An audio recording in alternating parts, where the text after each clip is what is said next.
Hello and welcome to the latest episode of the Dribble Drive podcast. Your co-host, Austin Render, Dalton Shetler with you on Monday, February 2nd. Dalton, the regular season ends this month. How about that? That's a crazy thought.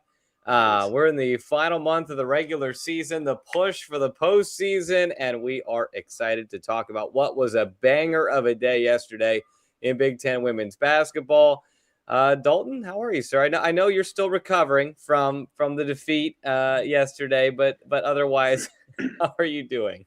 I was gonna say, yeah, there's certainly sadness. I mean, it is what it is. But honestly, and I know we're probably to start everything off with this show, talk about that game because it was just an awesome game. Every time though you end up on the losing side of a rival, it hurts. But that game, the atmosphere, the environment, everything was amazing. I know we're going to be talking a lot about that, but honestly, I'm having a hard time processing what you started with too, Austin. Well, a lot of teams have 7 games left in the season already. I don't understand where this kind of warped into where we're in the back stretch now. I felt like we were just dying for Big Ten basketball to start yesterday. Yeah. And now here we are. We're over halfway through, and we're going to talk about, I honestly, full disclosure, forgot to put together the bracket. But we're going to talk about where teams are right now if the Big Ten tournament were to start today. It's one of the many things that we have to get to today. It is a packed episode. A reminder, we are on Apple and Spotify podcasts if you are a podcast listener.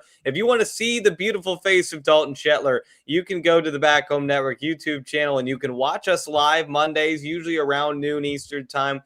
We play that by ear. And then we're always after the fact on the Back Home Network YouTube channel as well. We put together some graphics and stuff to help the visual audience with the show. And if you want to keep up to date on when we are going live, there's 2 ways to do that. You hit the bell button, the notification button on the YouTube channel, subscribe to the channel, hit the notifications button. It'll let you know when we go live. Also, follow us on Twitter, Dribble Drive WBB. We'll always tweet out when we're going live.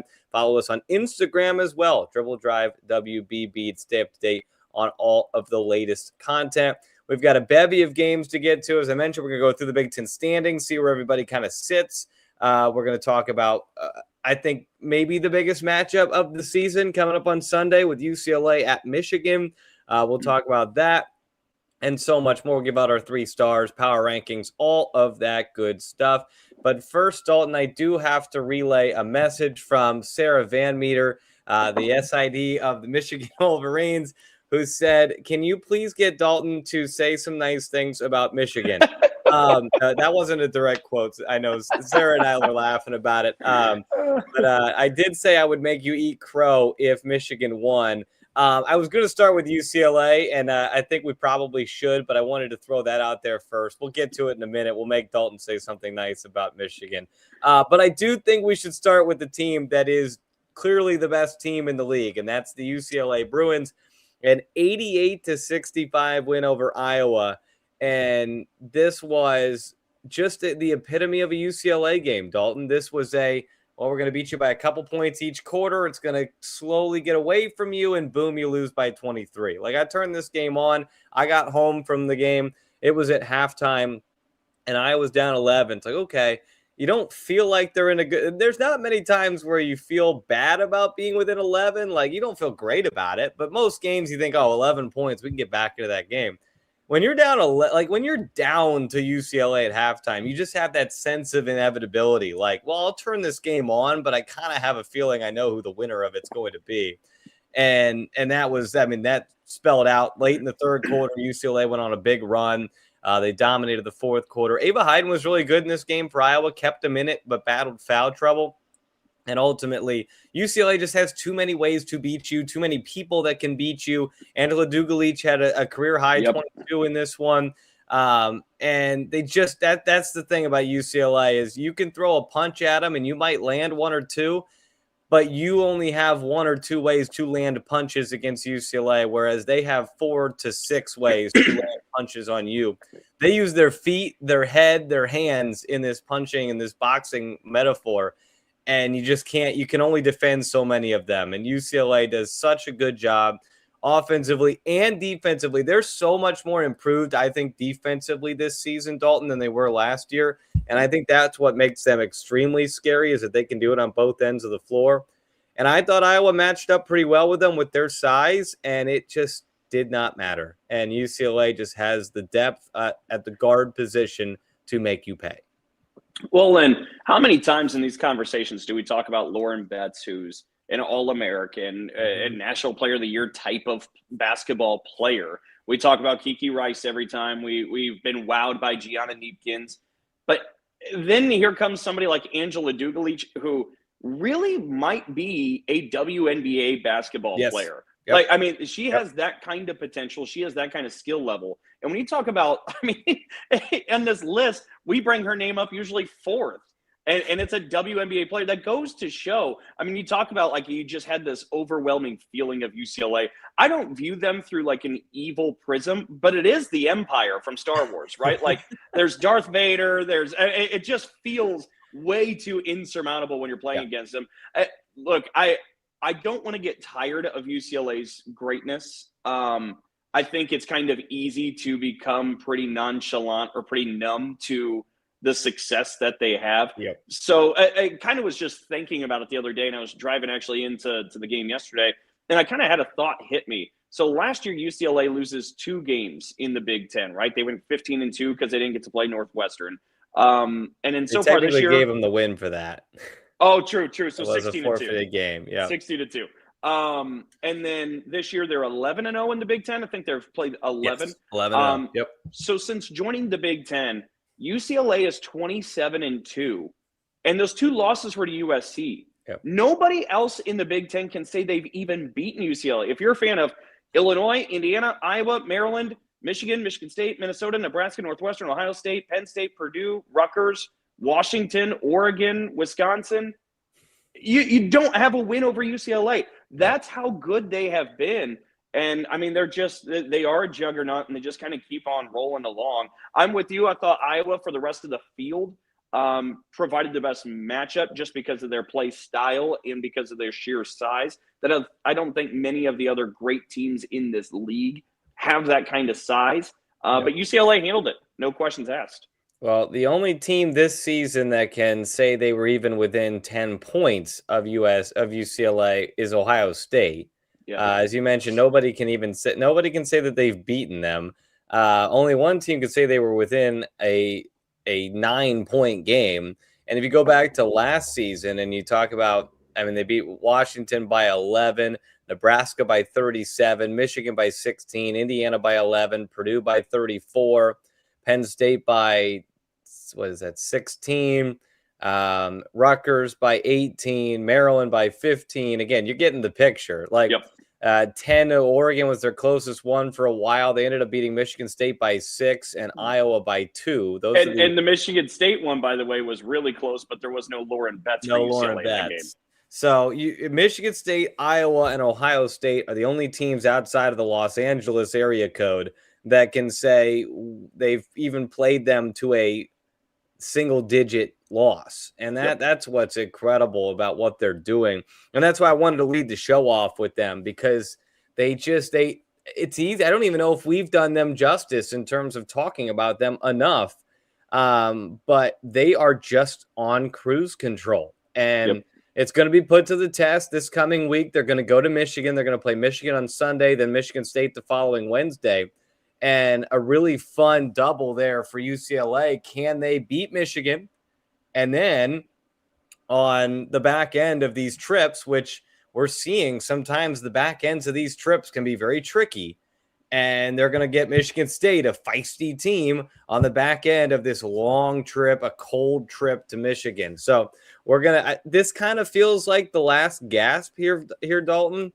I know they still have USC on the schedule, who is a rival, and you have to consider that as an opportunity. But USC did lose to them by 34 points the first time they played this year. They play Indiana at home, Washington at home, Wisconsin at home. So they're going to come home for 3 straight, and then they go to USC. So just kind of feels like this is the last moment, the last roadblock for UCLA to get over. I think their goals are loftier than Big Ten title. But I do think Big Ten title, if Corey Close was sitting with her team in September and saying, what goals do we have this season? The first one was win the Big Ten title. They did not get that last season. USC took it from them. Yep. They did win the Big Ten tournament title, which they'll try and do again in Indianapolis, but they just feel like a team that's inevitable. I'm trying to think in my head, Dalton, like what is Texas showed that if you can put pressure on their guards defensively with a unique type of pressure that only a few teams are able to do, they are prone to some turnovers. Yep. And that's what got them in the Texas game. A lot of live ball turnovers. Texas really bled that game down, slowed it down, put a lot of pressure on them, worked the shot clock on their side, and executed very well. The question is, can the Michigan teams do that? Well, and I was going to say, the thing, too, is, I mean, Texas has a certain level of athleticism and length. I mean, we've talked about before that, I mean, it kind of feels like there are 4 teams in their own class nationally, and Texas is a part of that. Texas, South Carolina, UConn, and UCLA. I will say, and I know we still have to get to the Michigan State-Michigan game, Michigan's pressure can be overwhelming. That was one of the striking observations I had from the game. Not that you didn't know that they like to disrupt on defense or whatever, but the level that it came at, the intensity it came at, I do think there is something to that. I think that can cause issues for UCLA in that game.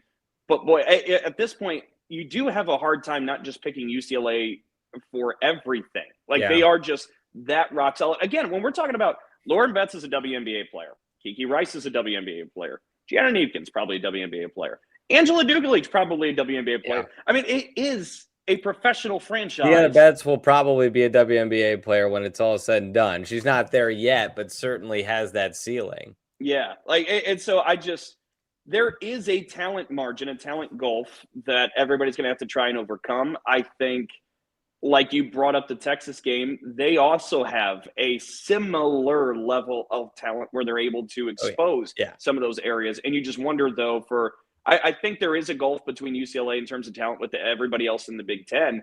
Can somebody with a magnifying glass, like Michigan you're talking about, maybe create some pressure to be able to expose? Maybe, and it certainly gives them the shot, but UCLA does have a talent advantage in every game this year. Well, and Texas is another, look, we talk about the athleticism and the length they have at the guard position. They also have some size with Kyla Oldacre down low. And she's not going to put up Lauren Betts numbers, but what she can do is be a physical presence inside that disrupts Betts on UCLA's offensive side of the floor. And for the week ahead that you brought up in the Mitten State, I mean, for Michigan State, Grace Van Sluten's a 5 at 6'3". For Michigan, the 5 is Ashley Sofakanik at 6'3". So there is a size disadvantage on the interior when you're going against Betts just out the gates. I mean, that's a thing. And they're not like big 5s, you know, like Van Sluten and Sofakanik are more about their mobility and their ability to set screens and roll. And like Kyla Oldacre is going to just kind of push you and be physical inside. And I think that has shown at times that it can get to Betts. I did see that Jan Jensen said after the game, like, you can't double her because she's so good and so patient that she just makes the right decision with the basketball. So it's going to be fascinating to watch. I mean, I think UConn's a fascinating matchup. You got Sarah Williams, who has seen Lauren Betts before in her Wisconsin career. Sarah Strong's playing the best basketball maybe of anybody in the country. And then you've got AZ Fudd, obviously. South Carolina's got its size every single year, going to put some pressure on them. And then Texas could be a rematch of a lot of fun there. So I do think it's a 4-team race at the top of college basketball right now. And then there's a bit of a drop to like the Vandy, LSU, Michigan, Ohio State, Oklahoma type of category of teams. But a very good win for UCLA. They deserve to be showered with praise because they are 11-0 in this conference and they are rolling right now. We mentioned that Iowa lost that game. They also lost this one to USC back on Thursday, 81-69. I didn't think the USC would get to 81 points, if I'm being honest with you, in conference play, but they really took it to Iowa. And Dalton, I don't know, like, what's the takeaway? Let's start on the USC side of this. Like, are you ready to say, oh, we're good? Like, we're fine. We were worried about USC. They were sitting at 3-6 in the league. They just won back-to-back games. Now they're 5-6. It's a friendly schedule down the stretch. They should be able to finish over 500 in conference play. But are we still? I mean, I don't think this win cures the ailments that USC has, but this was a nice reminder that this is a tournament team. This is a team that can get you. We called this on the last podcast. We said, hey, there's look ahead spots here for all four of those teams that were playing massive games on Sunday. And UCLA was not great at Illinois. And Iowa was not great in this one against USC. And you just can't do that in the Big Ten, especially against a team that has the talent on paper that USC has. I was going to say, I don't know that this cures or changes my opinion of USC. So I think you framed it right when you said it maybe just reaffirmed that this is an NCAA tournament team. The spiral won't spiral that far for USC. They do have the talent that we talked about. I think they can jump up and beat anybody in the class above at any given time. I think that core four of London Jones, Jazzy Davidson, I think really too the big one that you're starting to see come on is Kara Dunn. The last 3 weeks, what she's done has just been remarkable for USC. She's become an elite player. But I think the talent that those four have really is elite, and I think they can jump up and grab people in that class above at any time. I just think it's hard to believe and depend on it on a daily basis, not so much even because of just the talent, but the fatigue factor that goes in here. I mean, the fifth leading scorer on USC is averaging less than 4 points a game. And I remember from seeing USC up close in person 2 weeks ago, they were gassed in the second half. You could tell the difference. They still were able to make a run. They did the same thing in Ann Arbor, too, against Michigan. The third quarter, they come out, and then there's just not much left in the tank after. I mean, I don't think Lindsey Gottlieb has many more options on her plate. I think you have to go with these four, but they are that good where they can jump up and grab somebody. But I think it's hard to bank on it on a sustainability factor throughout the course of this season anyways, just because everybody's getting worn down. Yeah, 19 points off of 13 Iowa turnovers, which, again, that number's not high, but USC taking advantage of the opportunities. I think that's what a team like USC has to do, because their half-court offense at times has been stagnant. And so if you can create those freebies in transition off of live ball turnovers, that's massive. And Jazzy Davidson's good for a couple of steals every game, probably a handful of deflections every game. And you just play off of those. I mean, USC dominated this game. It was up to a 22-point game at one point. There was not a whole lot of doubt coming down the stretch of who was going to win this basketball game. So good for USC. Now on the Iowa side, Dalton, they lost both games to LA. Jan Jensen, after the game yesterday, was basically saying, like, look, those are two really good teams that we just lost to on the road. First two full games without Taylor McCabe, who's out for the season. We did confirm last week it is a torn ACL, which we hate to see for anybody, especially a senior like that, to go out that way. It's just brutal. So now Iowa's got to figure out how to play without her. And this was a tough, like, hey, one of your, like, leaders or maybe the leader on this team for Iowa just got hurt. And, oh, by the way, you got to go to LA and play USC and UCLA on back-to-back games. And then, oh, by the way, you come home and you play Minnesota, who's going to beat you up and bruise you. And then, oh, by the way, Washington comes to town, and then you go to Nebraska. Like, I mean, this is a really tough stretch for Iowa. We knew it was going to be, because we talked about earlier in the season, they didn't have a whole lot of meat on their, 5-0, 6-0 start to the season. Then they went through that stretch where they won at Maryland. They beat Ohio State and Michigan State at home. And it was like, okay, all right, we can believe here.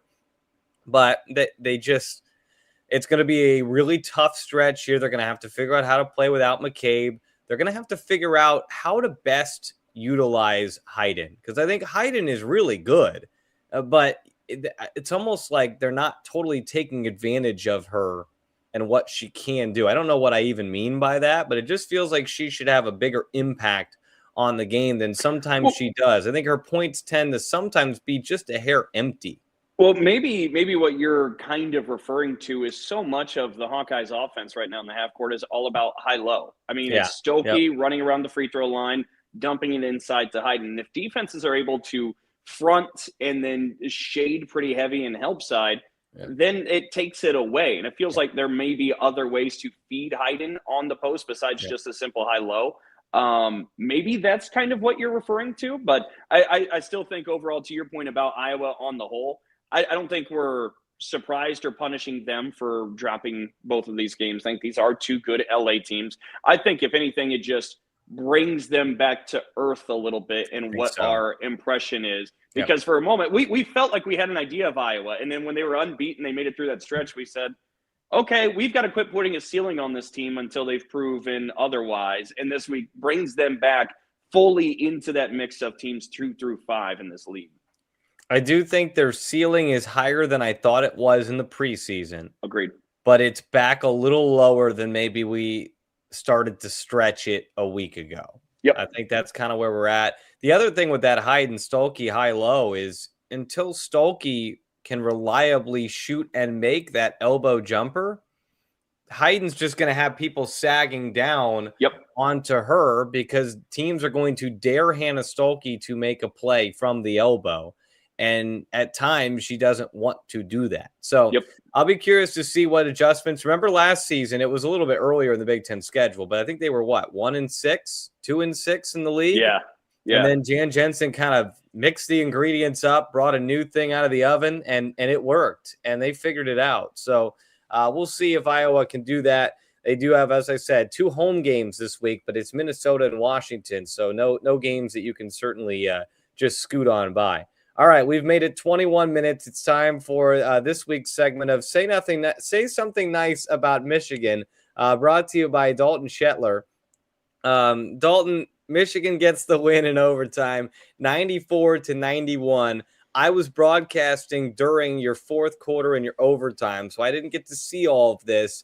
I have to rely on you, an unbiased reporter here, to let me know what happened down the stretch, because every time I turned this game on, I was at the arena trying to keep an eye on it. It never got out of hand. Like there was a 12-point margin this game was played from. Michigan's largest lead was 8. Michigan State's largest lead was 4, and it was pretty much just smushed together the entire game. I said this could be one of the most fun games of the year just off of the team's styles and stylistically how it was going to play out, and it appears that was exactly the case. It was. It's as you texted, it might be game of the year, and I think you're right. I think the other one in contention we've talked about is Maryland, Minnesota for the finish, but in terms of an actual basketball game, it was worth the price of admission. This was simply a classic that was played in East Lansing, and I'll do my best to say something nice about Michigan. It's hard to have that in me, Austin, but I will say too. You mentioned Sarah Van Meter. I didn't even get to say a hi to her yesterday. So if you're watching now, Sarah. Hello. I think Sarah's one of the best SIDs there is in the Big Ten. So I'm kind of sad I didn't get to say hi. Conference. So many good ones. I like Sarah a lot. Maybe that's my one nice thing about Michigan. I like Sarah. But for this game, it was an absolute classic. At the end of the first quarter, Michigan led 25-22. Michigan State battles back to take the lead going into the locker room on a Blair buzzer beater right before the break. She was fired up about that one too. That was cool. Kennedy Blair is from Dearborn, Michigan. She grew up a Spartan fan all her life. Like this was a moment that she was kind of created for, and she met that moment. Yeah. She had it at halftime. She had an assist to beat the third quarter buzzer. They find Sotelo to take the lead by 1 again going into the fourth, and then Blair ties things up with 4 seconds or 5 seconds left in regulation to even get us to the overtime. So Kennedy Blair met the moment in a lot of different ways. But overall, I mean, to your point, like that's kind of just the back and forth. And by the way, if you did miss this, inexplicably with 5 seconds left, Michigan goes to throw it in, tied. Michigan State steals it and shoots a half-court shot that was a millimeter from dropping.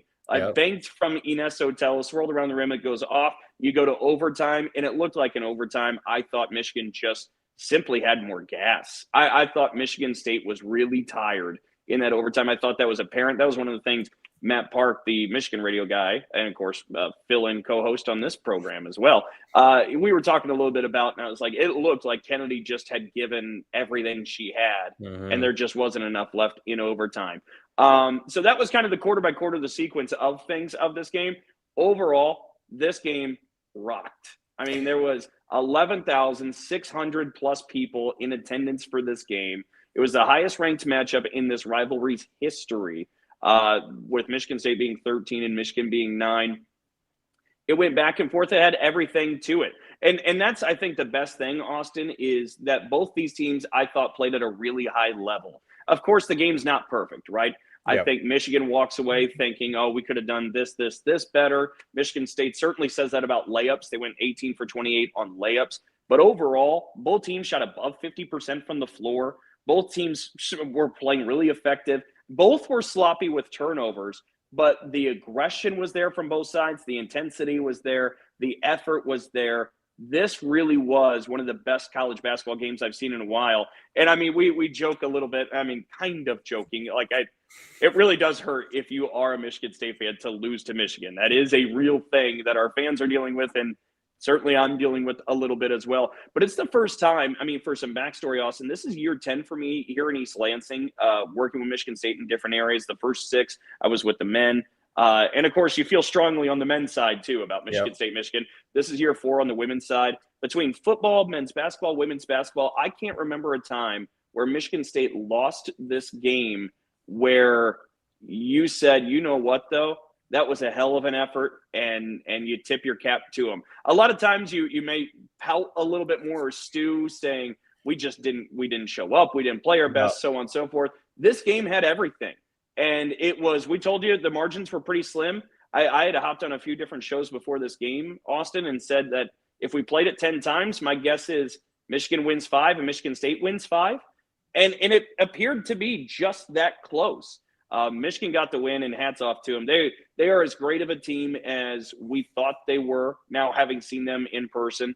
I think defensively, what they're able to do from a disruption level changes things. Mila Holloway was awesome in this game for Michigan. Yep. I mean, she was tremendous. You got what you expect from Olivia Olson. Olson is an all Big Ten player. You expect those types of games from her. Mila Holloway was simply tremendous.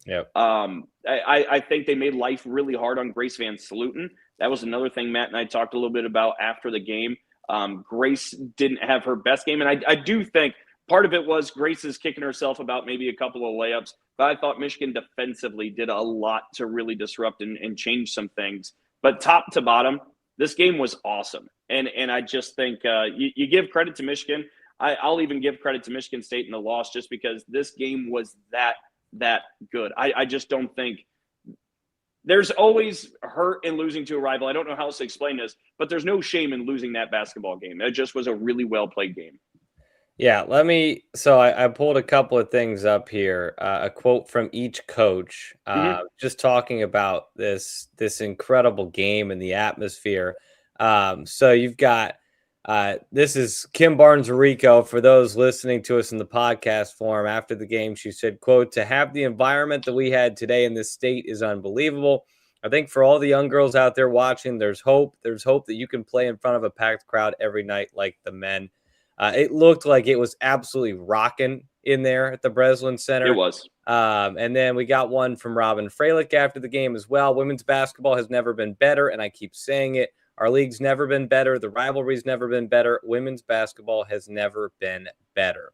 So really cool to see these two coaches kind of looking back at it and seeing how special of a moment that was there in the Breslin Center. On Michigan, when I talked to Coach Morin before we played them on Thursday, she said she was just so complimentary of them. And when I asked her about what they do well, and she just was glowing about, look, they run a lot of stuff for Swords and Olsen. It's what they do. They want the ball in Swords and Olsen's hands most of the time. But she said the rest of the players have bought into their roles so well. And like they know that there's only one basketball and there are two superstars on this team. But then to branch off of that, this is now me, not Coach Morin, but you see a game where Silas Swords is struggling, and that's when Mila Holloway, who knows her role is to facilitate and to be there to be additive to these two stars. But now she sees, okay, one of my stars is struggling. It's on me to pick up that slack, and she's ready to do it. Mm-hmm. And so I just think the pieces fit so well together. It's crazy where Michigan has come from. I mean, they lost all those players before last season, and we're thinking, boy, it could be a rebuilding year for Michigan. Layla Filia transfers out. A bunch of other grad transfers are gone. And this trio of Holloway, who I think Holloway gets pushed off to the side every once in a while with the trio because of how good Swords and Olsen are. But that trio has been unbelievable. And it's kind of crazy, Dalton. They're doing this. Remember last year they did it all without a true five. Mm-hmm. And this season they added Ashley Solvolcanic, and she does good things for them, but still doesn't have like that ginormous impact scoring the basketball.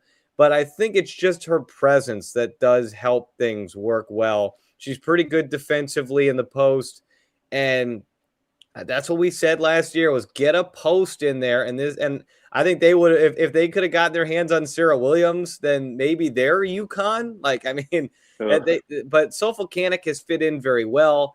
And I know this is killing you that I'm just raining praise over the Wolverines, but no, but it's fair. I know we have fun, but honestly, I groaned because if Sarah Williams was at Michigan, oh my god, that's honestly when I heard she was going to the transfer portal. That was the first school that popped in my head. Was like, oh, Michigan could really use a Sarah Williams, but.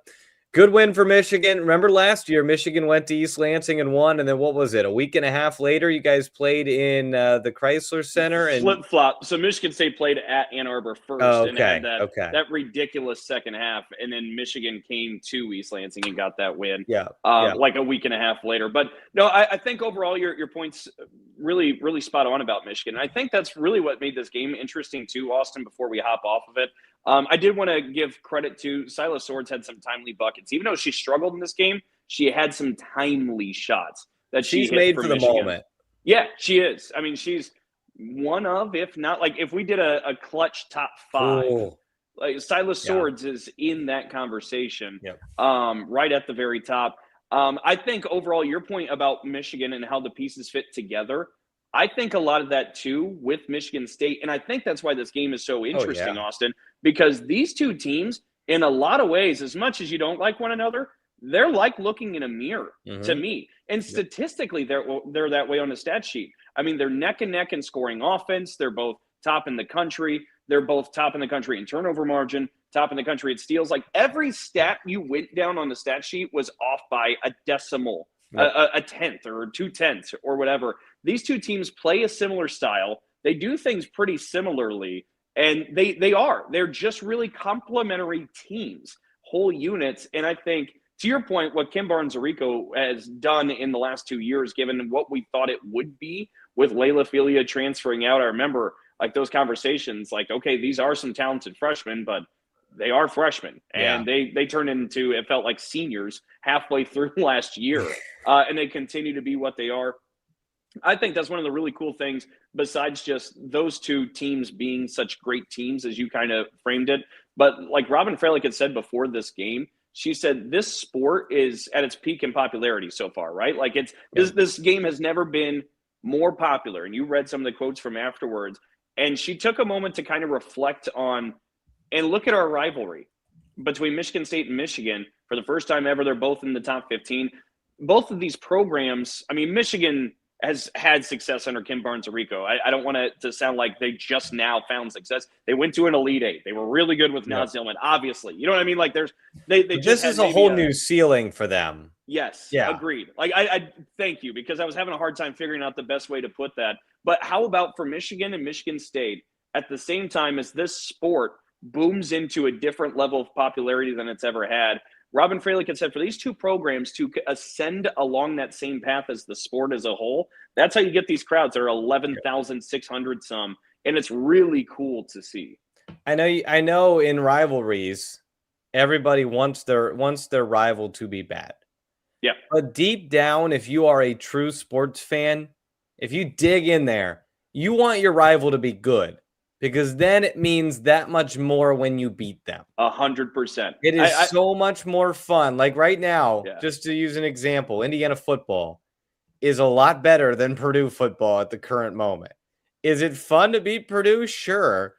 But like, does it mean more when like the basketball team the other day upsets a good Purdue team? Absolutely, it does. So Yep. like, you want your rivals to be good because it creates moments like yesterday where it was just drama filled. As a neutral, the fact that we get to see this again, Yeah. I'm hoping we get to see it a third time, maybe in Indianapolis. Like that, this is a matchup I want to see 50 times because it was so much fun. And I cannot wait to see what happens. How about this, though, Dalton? For the sophomore class in the Big Ten, we mentioned those three at Michigan. How about some of these names? Ava Hayden, Britt Prince, the three Michigan players, as we mentioned, Holloway, Swords, and Olson, Barry Wallace, Tori McKinney, Keomi McMiller. Like there are a lot of really ultra talented second-year players around this league. Kennedy Smith would be another one out there at USC. So it's impressive. That class, that sophomore class, is stacked, and there's a lot of really good players in it. And so excited to see Michigan doing this. I think, look, there's a set four. I think we all feel like, I think most brackets are going to look pretty chalky. Michigan has the capability of being a team that can push for the Final Four. Yes, agreed. And Michigan State, you walk away from this going, we're a bucket away from flipping that narrative.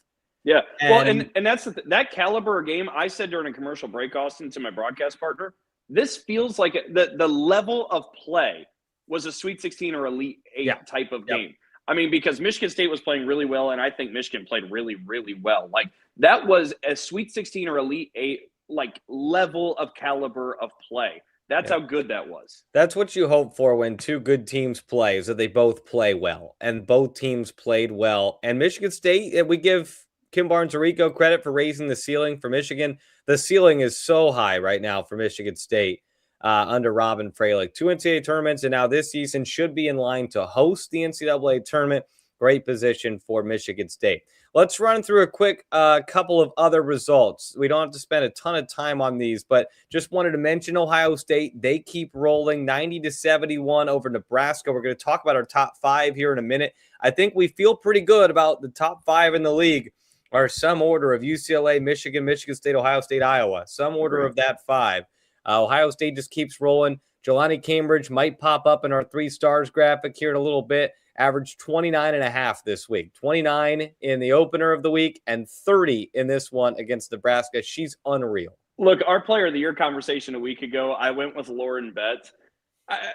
I never felt concretely about it, but you might have swayed me. And Jelani has swayed me with this last week. Guys, I'm telling you, she's playing high-level basketball right now. Like, I had somebody quote or comment on the video we posted on our X page about it.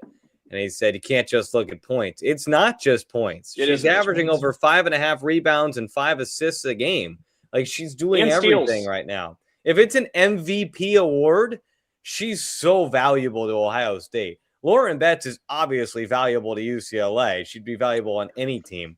But I do think Jelani's weight she's carrying is probably bigger than Lauren Betts. Where do we think Ohio State is without Jelani? They might not even be an NCAA tournament team.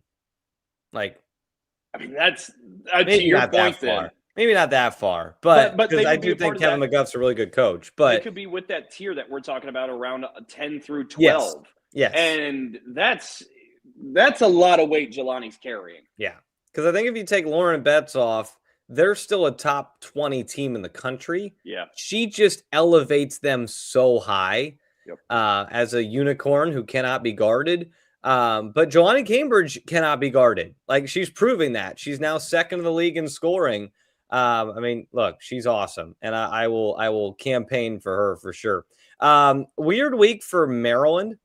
This one was back on, I think this was Wednesday night. What a game this was. This was up there. It wasn't like the prettiness of the Michigan State game. It was kind of like Michigan-Oregon.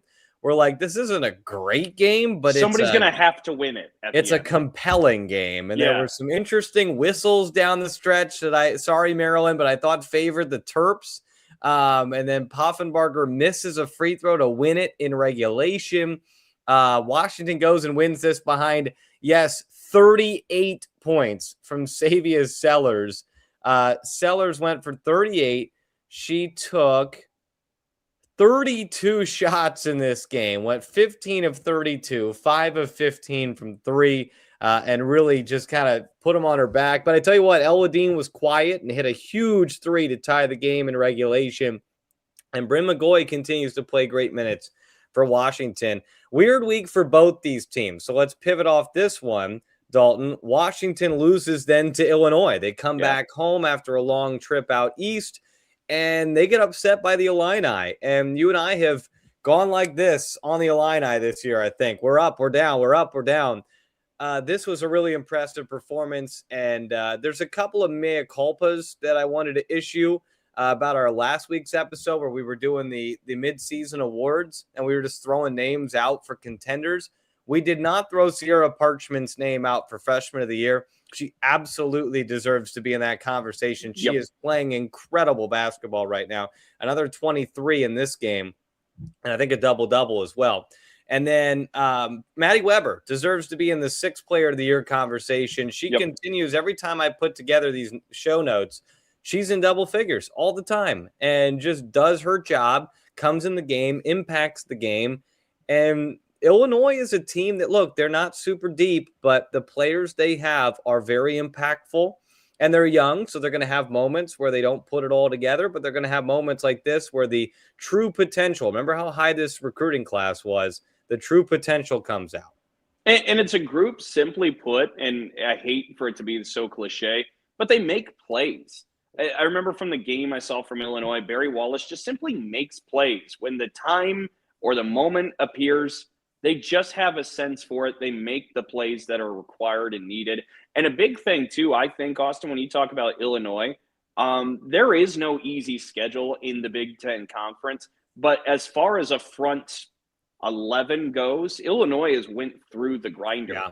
If you look at the last, 7, I think, for the Illini, compared to some of the other teams that we consider to be in their pool, like a Washington, like a Maryland, like USC, Oregon, so on and so forth, that we'll talk about a little bit later too, Illinois might have a bit of a softer backstretch than the other teams because they've already went through the fires. So they've already played UCLA, Washington, Michigan, Ohio State, Michigan State, and Maryland. They are going to get down the stretch of the season. They're going to play Oregon, USC, but then Wisconsin and Rutgers at home, at Northwestern, then they finish with Iowa, Minnesota. So there is a little chunk there in mid-February where Iowa could get going. They're 6-5 in the league right now. A really fascinating team, I think. And Washington just is a hard team to figure out. Yeah. I feel like they get these moments where they beat Michigan or they beat Maryland on the road, but then they lose to Purdue or they lose at home to Illinois. And Illinois is better than Purdue. Illinois is not a bad loss. It's just like a head scratcher of like, interesting. Okay. I think these two teams are very similar. They're in that big bucket there in the middle of the conference of teams that can beat anybody and kind of lose to anybody right now. Oregon is trying to get into that bucket as well. They got off to a slow start in conference play, some interesting losses early, but they've gotten it going. Remember, they won at USC. That was a big win for them. Then they went out east here and beat Rutgers and then Maryland. A really nice win for Oregon to go 2-0 on that East Coast trip. The Ducks, I think, are going to make the tournament. I think they're a team that going to be right around where they were last year, but I do think they're a little bit more dynamic this season, Dalton, than they were last year. Kelly Graves told us they would be able to score the ball better. It's not like they're averaging 85 points a game like a Michigan or a Michigan State, but I do think they have a little bit more firepower offensively with Ahisa Tute taking a huge step forward. They're getting great play out of Katie Fiso. Mia Jacobs can provide some offensive punch. Sophia Bell was really good down the stretch of this game. And look, they're not going to put 80 on you, but they don't have to win games 60-56. They are capable of scoring at a higher clip this season. Well, and you talk about Fiso and Jacobs and Bell, and all of those three can really shoot. Tute's great too. She's versatile. She's not necessarily an outside shooter, but she does provide a lot of versatility and mobility, especially in the high post, and even actually on the block. But I think that's a big thing to your point when you're talking about Oregon's ability to score more than certainly last year. They just do have some more versatility with those options. They're able to create and make plays. And honestly, it's kind of crazy to think about, but had Oregon finished a game out against Michigan, had they handled a couple of these games that came down to the very final horn, where there's a lot of one-score games they're just on the wrong side of. Yep. Oregon could absolutely, instead of just being a team that we're talking about, like, we feel good they're in the NCAA tournament, we could be talking about them pushing to be a 5 or 6 seed in the tournament. Yeah, no, they're much improved this season, and they're going to be right there in the tournament again. They're 5-6, one of 5 teams right now sitting at 5-6. We're going to talk about the standings in a second, but it's them, Maryland, Nebraska, USC, and Wisconsin. 5-way tie, and I ran through the tiebreakers this morning. Not that those matter at all at this point in the season. That's fun though. I love tiebreakers. This is one of my favorite times of the year. I get to dive into tiebreakers. One more score. Gotta shout out my Hoosiers. They are on the board. 89-75 winners over Northwestern. Dalton texted me and said, I thought the first quarter was a typo. It was not. This was the most exceptional quarter of basketball I've ever seen. And you got to tell us all about it, but I'll just share. We were live on the air in the post-game show, and I'm getting ready to check out and bring the scores, as everybody does, right? That segment on all the different broadcasts. And that game had gotten underway, and I said, 30-3. That can't be right. ESPN's incredible outlet, but I cannot believe 30-3. So what happened here? So Northwestern went 1 for 17. They scored early on an and one from Taylor Thomas, and then when I believe the final 8.5 minutes without scoring, Indiana went 13 for 16 or something of the likes. I think I have it here, and they were somewhere in the neighborhood of 80% from the floor. 13 of 16, 81% from the floor. They were a perfect 2 for 2 from 3, so they weren't really jacking up 3-pointers, but Lene Beaumont was exceptional. She was attacking the basket, playing like what I have thought she can be at her best. And Shea Chesky missed a chunk of this quarter. She picked up 2 offensive fouls in the first 4 minutes and sat for about 5 minutes. And I think Indiana went on a 12-0 run with her on the bench. It was a 28-0 run in total, but I think 12 of it came with Chesky on the bench. She ended up with 33. Dalton, Grace Sullivan with 35. She's a really good basketball player. Like, I was so impressed by her. 0 in the first quarter. She started the game 0 for 7, finished 15 for 28 for 35 points. Northwestern was arguably the better team over the final 25 minutes of actually not even arguably. It was 48-12 at one point. Indiana was up 36 points. And then Northwestern went on this big run. They cut it was still 29 at half. It was still 23 going into the fourth quarter. Then the 15-2 Northwestern run using some press got Indiana into a tricky spot up by 10 with 4:50 left in the game. And you're starting to realize this thing's not over yet. And I do think there was a little bit of like, Indiana was a little tight. They hadn't won a game in, I think I told you this morning, 41 days. So that I think there was a little bit of like, crap, are we actually going to lose this thing? And so it started to spiral. And then Shea and Lene made some plays down the stretch. Maya Makalewski continues to shoot the ball really well. And this is like, look, they're not going as far as I thought they would. But this is where the schedule really lightens up for Indiana. Only one ranked team left on the schedule. And so my thought preseason was, can you survive January? Could you be sitting here on February 1st being 4-6? And then you go 6-2 down the stretch, and boom, you're a 10-8 basketball team in the Big Ten. You're in the tournament. Obviously, Indiana did not do the 4-6 part of it. I do think they can go 4-4 down the stretch here this season, something like that, and make sure they get in. I had a question in the chat from Sean Donahue asking how many more wins does Indiana probably need to make the Big Ten tournament. So right now, this is a good transition into our standings. Yeah. This is where we sit. So we'll focus at the bottom first. Let me get the other graphic out of here. And then we will, and then we'll go from there. So hold on. My video is acting all funny again. So we've got Indiana right now just on the bottom of that cut line. So that's where they're at. I am having some serious problems with my technology here. This is so much fun. I love when technology goes poorly. There we go. Okay, so Northwestern 2-9 is now a game up on both Indiana and Rutgers. Indiana now owns the tiebreaker over Northwestern, and Indiana still plays Purdue. They still play Rutgers, and they still play Penn State. So if you could win those three, that puts you at 4. I think 4 is enough. I I think so really too. do. I don't think Rutgers and Penn State are going to get to 4. And I got to pull up Northwestern's schedule. Purdue has a pretty friendly schedule coming down the stretch as well. So Purdue could be a team that makes a run. Remember that win over Washington could prove to be massive for them. Northwestern has USC, Michigan, Michigan State, Illinois, Maryland on the schedule. They still have to play Purdue and Penn State. So there is a world where Northwestern gets to 4. 5 certainly gets you in. I think 4 with that tiebreaker over Northwestern is probably enough. Yep. But I mentioned that Indiana plays Rutgers, Penn State, Northwestern, and Purdue. They also host Oregon. Not that Oregon's an easy win by any means, but it's at least here at home, and maybe Indiana can start to get some positive momentum going. And then this Wednesday, Indiana's at Wisconsin, and then they go to USC. So those are all teams with losing records in the conference right now. So a lot of opportunities for Indiana. I've been saying it for weeks now that if Indiana could just get one, I think it can snowball because there is talent on this Indiana team. So I'm hoping that snowball effect, this is a big week for Indiana because they're going to go to Wisconsin and then they're going to host Purdue. So if you could come out of this week with 2 more wins, you're sitting at 3-10 and you're really thinking, okay, we need 2 more.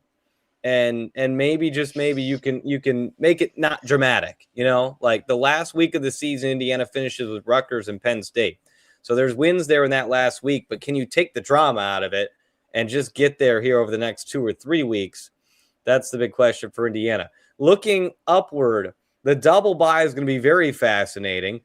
You've obviously got UCLA sitting in a good spot in first. Michigan has separated just a hair. They're now 2 games up on the Spartans. And then Iowa on a downward trajectory, and Ohio State just kind of hanging in there. Mm-hmm. Iowa does have the tiebreaker over both Ohio State and Michigan State, which could prove to be very important.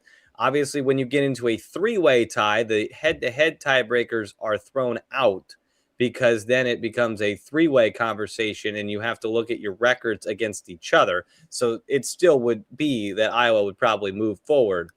But so they have the advantage there. Michigan State and Ohio State will play on the last day of the season. Michigan State and Michigan will play again.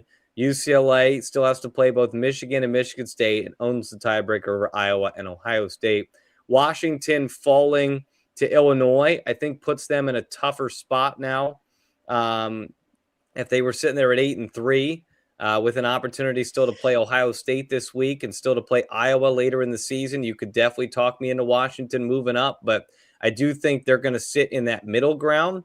But I do think what Washington and Minnesota have done, Dalton, is separate themselves from for the first bye.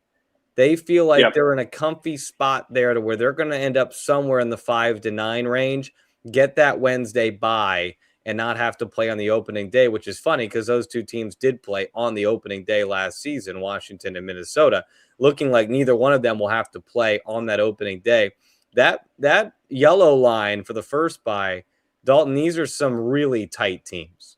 No, that's right. You take a look at like Maryland. I mean, all those 5 and 6 teams, they could jump as high as maybe being a 6 seed and having a favorable spot, or they could be opening things up on Wednesday as maybe the 13 seed. Like that is a really wide window for everybody to kind of have to sort themselves out through. But I think you did the framing just right. I think UCLA, Michigan can feel really confident about being double buys at this point, assuming you just take care of business. And of course, everybody still has some big games in front of them, right? But it feels like those 2 are in a pretty good spot with being at least 2 games up. I think everybody else, it's pretty open. I like your commentary on Indiana and that bottom section. I think Indiana, if you do get to 4 wins, Northwestern, if Northwestern ends up with more than 4 wins, then hats off to them. I Yeah. think is really kind of how you feel about it if you're in that spot. But look at this league. Look at number 13 is Nebraska in this conference. I mean, this tournament is going to be ridiculous, which is going to be so much fun. Yeah. It is crazy. I mean, and you mentioned Northwestern. I think their schedule lends to a 4-win maximum because Purdue and Penn State are on there. I just don't see them beating teams above that yellow line right now. I did do the tiebreakers of the 5 and 6 teams, so they are in their order right now.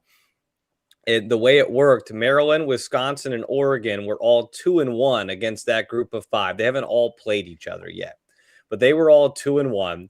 USC was 1-2, and Nebraska had not beaten anybody in that group yet.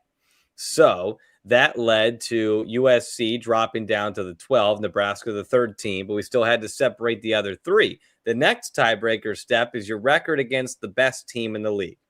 Well, we had to find a team that all 3, Maryland, Oregon, and Wisconsin, had played.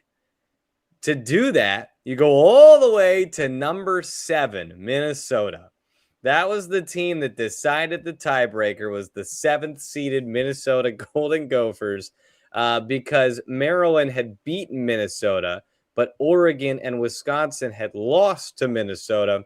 So Maryland got the 9. Then it became a head-to-head with Wisconsin over Oregon with their head-to-head win. So Wisconsin got the 10, Oregon got the 11. So in this fictional bracket right now, Wisconsin would play Northwestern, which I think we might have thought would be the 12-13 game or maybe like a play-in game before the season. That's actually the 10-15 game. You'd have Oregon against Purdue 11-14. You'd have USC against Nebraska in the 12-13. I don't think anybody saw that one coming. I was going to say, who knew at the time that we watched the insane comeback from Maryland against Minnesota that game would give the Terps a bye in our February 2nd bracketology of Big Ten women's basketball? And if they had lost that game, they'd be the 13 seed right now at 4-7. That's just mind-boggling. So then you'd have Maryland and Illinois playing each other with Minnesota, Washington, and Michigan State waiting for winners of the other games. So fascinating. And as it stands right now, Dalton, 2 new teams, Purdue and Northwestern, both missed the Big Ten tournament last season, would be in.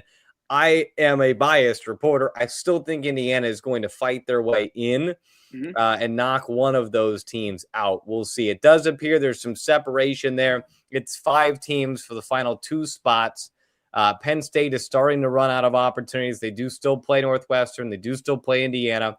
They do still play Rutgers. So opportunity bound for Penn State, but it does feel like 5 teams for those final 2 spots. Let's run through some other graphics here, Dalton. Let's get to our stars of the week. Mila Holloway, as we mentioned earlier, was just terrific in that game against Michigan State. 26.6 rebounds, 5 assists. Jelani Cambridge was awesome. 29.5 points per game this week. Had 30 against Nebraska. And Ahisa Tute for Oregon set a career high with 26 points. Also added 11 rebounds in the win over Maryland. A lot of people deserve to be on this graphic this week, Dalton. Those were the 3 I chose. But if you're looking at other great performances, we mentioned Sierra Parchment. She was terrific, double-double against Washington. She had 26 against UCLA in a game that was pretty tight. Shea Chesky put up 33 against Northwestern. Lene Beaumont, a career-high 24 against Northwestern. Olivia Olson averaged 25 a game this week. Grace Sullivan had those 35 points against the Hoosiers. Angela Dugalich with the career-high 22 points against Iowa. Kara Dunn had 25 points, 12 rebounds against the Hawkeyes. Savia Sellers had that 38-point performance against Maryland. And Destiny Howell had 29 points and 5 made threes in their loss at Ohio State. So a lot of really good performances in the league this week. Top 5, we have the exact same. That's a bummer. That's a bummer. UCLA, Michigan, Iowa, Ohio State, Michigan State. That's our order for the podcast listeners. More movement in Dalton's than mine. Dalton shifts Michigan State down 2, Michigan up 2, Iowa and Ohio State swap spots. For me, it was simply just Michigan and Iowa switched from 2 to 3. But I will say, I do think if Ohio State and Iowa were to meet in Indianapolis on a neutral court, I would pick Ohio State. Same. I don't know why. I just have that feeling that Jelani Cambridge is a difference maker. But again, Iowa crushed them in Iowa City. So it's hard to justify moving Ohio State above them at the moment. What are your thoughts when you compiled this top 5 together, Dalton? Well, the biggest thing, and I think I might have even briefly mentioned it to you as well, that I kind of find funny is maybe at this point we sound like a broken record, and maybe the audience gets a little bit annoyed with it at this point because we continue to say, I mean, we're hair splitting between teams 2 and 5. And in East Lansing, we were a millimeter away from an Ines Sotelo half-court Hail Mary at the buzzer actually falling, and then all of this looks different. Yeah. Like we are, when we're talking about we're hair splitting, literally a millimeter away from all of this looking different. That doesn't necessarily mean then that like if you're 2 or 3 or that all of a sudden you're concrete and you're great, or that if you're 4 and 5 things are lost. It just goes to show how close, how competitive, how even it feels like these teams really 2 through 5 are. I think we rewarded the winning in the head-to-head in our top 5s. I think that's the only rationale we can use. But ultimately, I think if we throw this ball out there, like you bring up Iowa and Ohio State on neutral court, like if we play these games 10 times between these teams, we're going to have no more than I think a 6-win and a 4-win in these series. They're just that close. So the massive thing here, and I'll switch back to the standings graphic. The massive thing is you want to be top 4 because that gets you the double bye.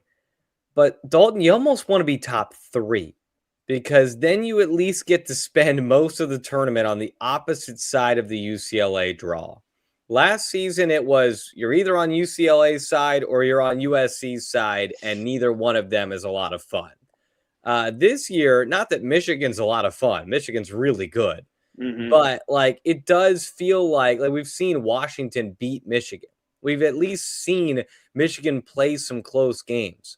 Like they're at least gettable. So like if you're Iowa, Ohio State, or Michigan State, can you fight to be the 3 seed?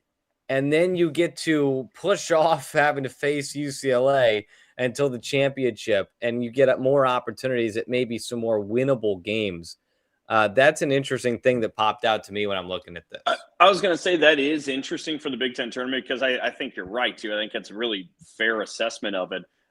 If we branch it to the other tournament, the NCAA tournament, for those teams at the top, I mean, we've talked about, I think, obviously, if you're UCLA, you're aiming and gunning for a 1, and you're probably going to have a 1 seed in the tournament. Yeah. Michigan can push, I think, as high as a 2 seed here, and maybe leapfrog where Iowa was because Iowa had been a 2 in bracketology. I think Michigan can be a 2 in the NCAA tournament, which is big.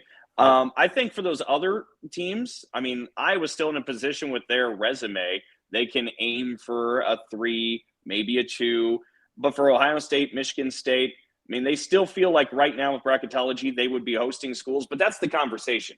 Yep. Can the Big Ten have all 5 of those host? And I think it starts to get really interesting when you start looking at like Michigan State's, for example. And I'd be curious what your thought is, as especially a more objective neutral on this case.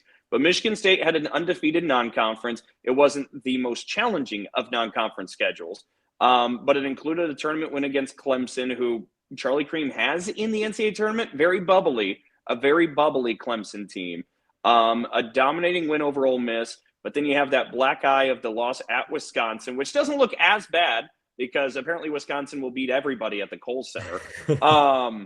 But I think that one is a really interesting case to examine. Ohio State, kind of similar. They had an impressive win against West Virginia in the non-conference, picked up a big win against TCU in the non-conference here just recently. I feel like their resume might be stronger to date, but how do you feel about getting 5 in to host? I feel good about it. As long as what we've said in previous episodes, those 5 continue to separate. So when Ohio State goes out west this week, can they separate from Washington and Oregon? Can they go 2-0 on that trip, get to 11-2, and create some more separation? Can Iowa come back home and beat Minnesota and Washington and create more separation? Like, that's the key right now. Is I think those 5 can do it, but if they start dropping some games and it gets more cluttered in the middle, then it becomes a little bit trickier. As of right now, Dalton, there's 6 hosting, but again, this was before Maryland's loss to Oregon. I don't see Maryland as a hosting school by any means at this point in the season. Yeah. So I think it's 5. All 5 that we have there, Dalton, Charlie Cream has as top 3 seeds. Michigan's a 2. Still has Michigan State a 3 seed. Okay. Well, this hasn't updated since yesterday. Okay. But this was before this weekend's games. Not that you should be punished for losing by 3 to a Michigan team, I would but agree. Still. I would agree. You have UCLA at the 1. Michigan is a 2. Iowa moves down to a 3. This was after the USC loss. Iowa a 3, Michigan a 3, or Michigan State a 3, and Ohio State a 3. So the 3 seed line just owned by Big Ten teams. Carol commented, how much does the NCAA look at the conference tournament winners when seeding? I honestly don't know, Carol. I think that's a question that a lot of people ask. Doesn't it feel like it changes year to year? It feels inconsistent with how last year it was. I feel like last year it had a huge impact, if I'm not mistaken. And yeah, I don't know. It does depend on the year. I think more so than anything, the tournament itself just gives you an opportunity to leave a good taste in the committee's mouth of like, hey, look at what we did last week. Like, we just made a run to the Big Ten title game. Like that'll mean something moving forward. All right, let's look ahead to the week that is to come, and it is highlighted by a massive game in Ann Arbor. It deserved its own graphic. You've got UCLA at Michigan.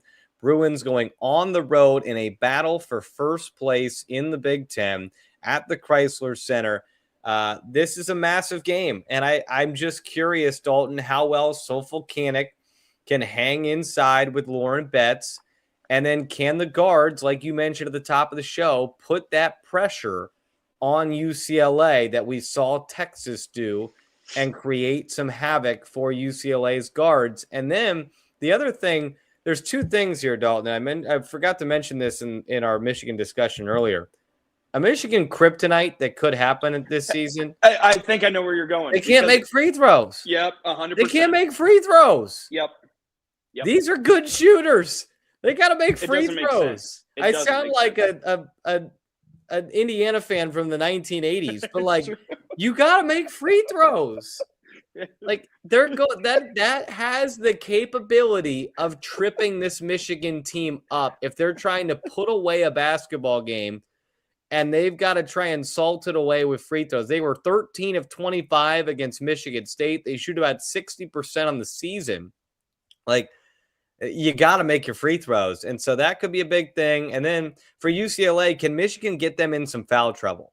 That's another question as well. Can you be aggressive? Because these Michigan guards are aggressive. They will go downhill and they will drive to the basket and put pressure on your guards. So if they can get a Charlize Ledger-Walker or a Kiki Rice in some foul trouble, will that change this game? That's a big question for me as well. And then how much can Lauren Betts help defensively on those driving guards? Will the guards have that ability to get to the basket? Because it's not like Sofocanic is going to stretch you defensively.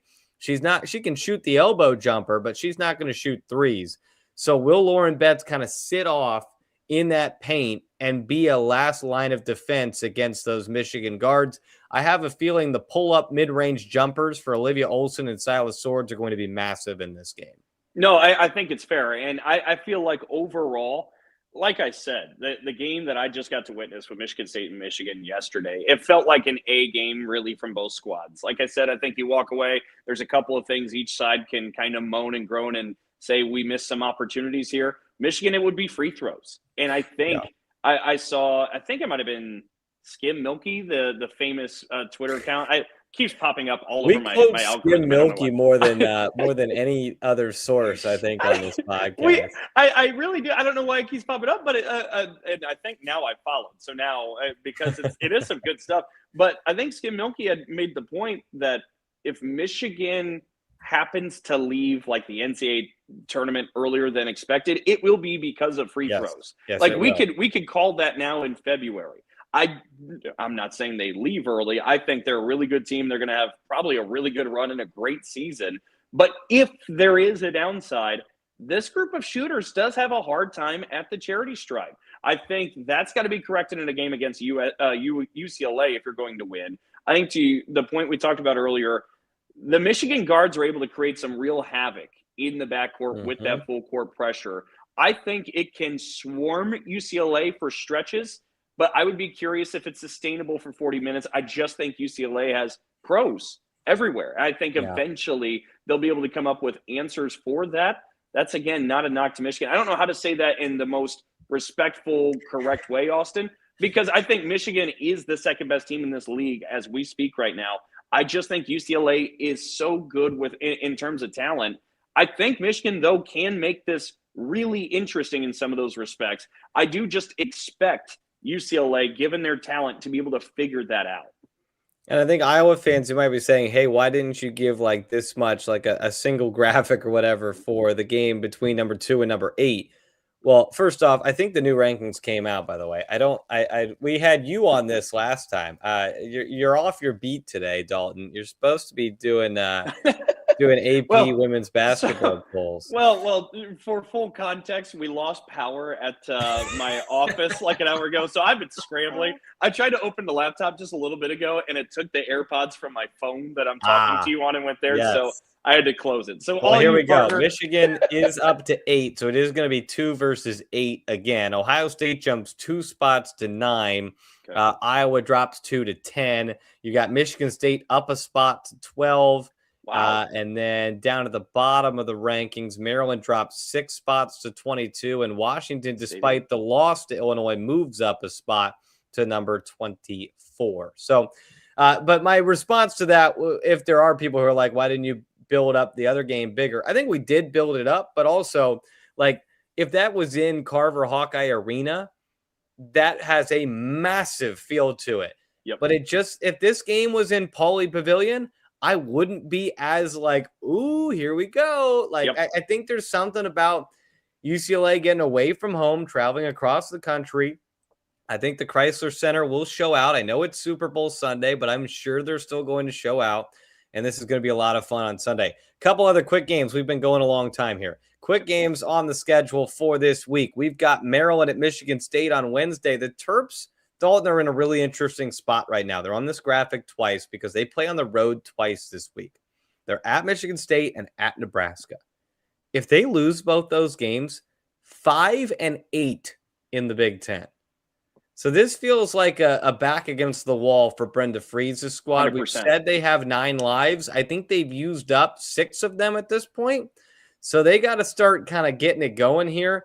Remember last year we challenged Nebraska before they went to Maryland and then beat them by 20. I'm challenging Maryland right now. Sorry, Nebraska, but I'm challenging Maryland because they got to go and get some wins. This is a team that was a preseason, I think, number 2 team for both of us in the Big Ten or somewhere in that neighborhood. And Aluchi Okanawa has taken on the brunt of the scoring, and Addie Mack is playing really well. But Yarden Garzon's got to be more consistent for Maryland. You go out and get her, and I get it. Her role was supposed to be maybe not as big as it is now. But she's got to step up and be a little bit more consistent for Maryland. She had 2 points in the loss to Oregon. And not that many shots. Yeah, only 5 shots. So that can't happen. You need her to be more. They did not get much out of Ozzy Mamadou in that game against Oregon as well. She had 4 points. So if Maryland's not going to get much from them, there's only so much Aluchi can do. And she had 27 in that loss to Oregon. So big week for Maryland to try and right the ship. Big week for Illinois. They're going to be out finishing their West Coast trip against Oregon and then home to USC. There's a world where Illinois finishes the week 8-5 in conference play and sticks their nose into the conversation at the top of the league for maybe a double bye spot. So Illinois with a big week. Iowa is going to host Minnesota and then Washington, as we mentioned, next week. That's not this week, but they are going to get a much-needed bye week. It's crazy to me that there's not an automatic bye week after you make that cross-country trip, but I get it. The West Coast teams would then have to have like 3 bye weeks. But tough stretch here for Iowa. They're going to host Minnesota on Thursday. Ohio State goes west. 2 big games for the Buckeyes to assert themselves at the top of the league against Washington and Oregon. A couple of games that I did not throw on this list. Indiana-Purdue is on Sunday, which has big ramifications for the bottom of the standings. And then what other game? I thought I took another one off of here, but maybe I didn't. I must have thrown them all on there. So yeah, that's where we stand right now with some of these big games this week. But I believe Penn State has a game. I want to say they're playing. They host Michigan State on Saturday. I only know that obviously because of my own. There's a game. Hold on, I've got it here. Yep, Purdue. So they play Purdue. Okay. So big week for Purdue because they get Penn State on the road and Indiana on the road. If they can go and win even one of those games, they get to their 4th win in conference play. They've got to start feeling pretty good about where they are in the standings. Well, because you brought up teams back against the wall. I mean, Penn State with 0 Big Ten wins, the back's against the wall if they're going to make Indy. Like they have got to start to find some real estate to climb.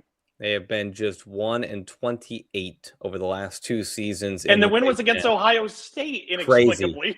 Crazy. Yeah, they've got to go get that one at home against Purdue. That's a massive opportunity for the Lady Lions. Sorry, that's at Purdue. My bad. That's at Purdue, and then Purdue comes to Bloomington. So big week for the Boilermakers. Big week for a lot of teams because Dalton, we have 1 month left of the conference season, and there's still so much to sort out. The double bye is up for grabs. The single bye is up for grabs.